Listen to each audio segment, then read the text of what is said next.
Step number 1, I recommend buying 5 Banggai Cardinalfish. Then watch them and see which ones get along with each other without fighting. Step number 2, once you observe a pair getting along with each other, separate them from all the other fish and let the pair grow up together. Depending on how old the fish are, it could take up to 6 to 7 months or more until the pair are able to start to breed.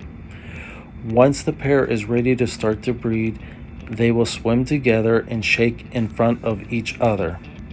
This helps the male prepare to capture the female's eggs in his mouth.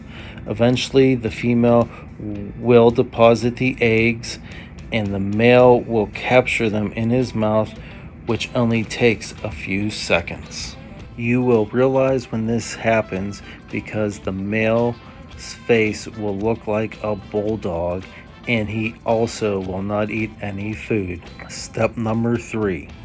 At this point, mark on your calendar the day you notice the male is not eating anymore and leave him with the female for 18 days to let the eggs mature in his mouth. Step number 4.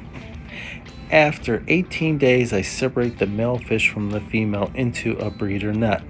This step is important because when the baby fry hatch, they could get eaten by other fish, and it becomes really difficult to catch them since they are so small. So in about 5 or 10 days, the baby fry will begin to hatch and swim out of the male's mouth. Step number 5. Once all the baby fry appear to be out of the mouth of the male fish, return him back into the tank and leave the baby fry in the breeding net. At this point, I add a few extra breeding nets to the tank with plastic plants and separate the fry into each of those. That way they're not overcrowded, all bunched up in one breeding net together.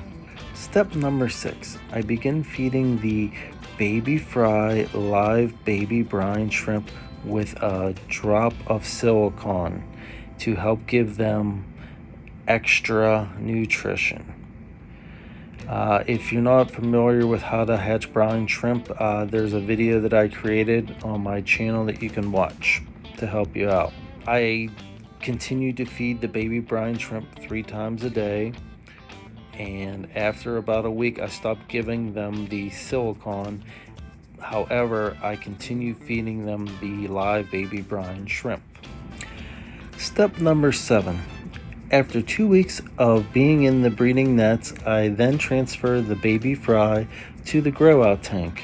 You can watch the video that I have created to see how to make a grow out tank if you would like. I continue feeding them freshly hatched baby brine shrimp and slowly have them start to eat frozen mysis shrimp as they get bigger. Then I just let them grow into adults and move them into other tanks to avoid fighting amongst one another. I hope you enjoyed this video. Like and subscribe if you'd like to see more videos like this. Also, if you have any questions, please feel free to comment. Thank you for watching.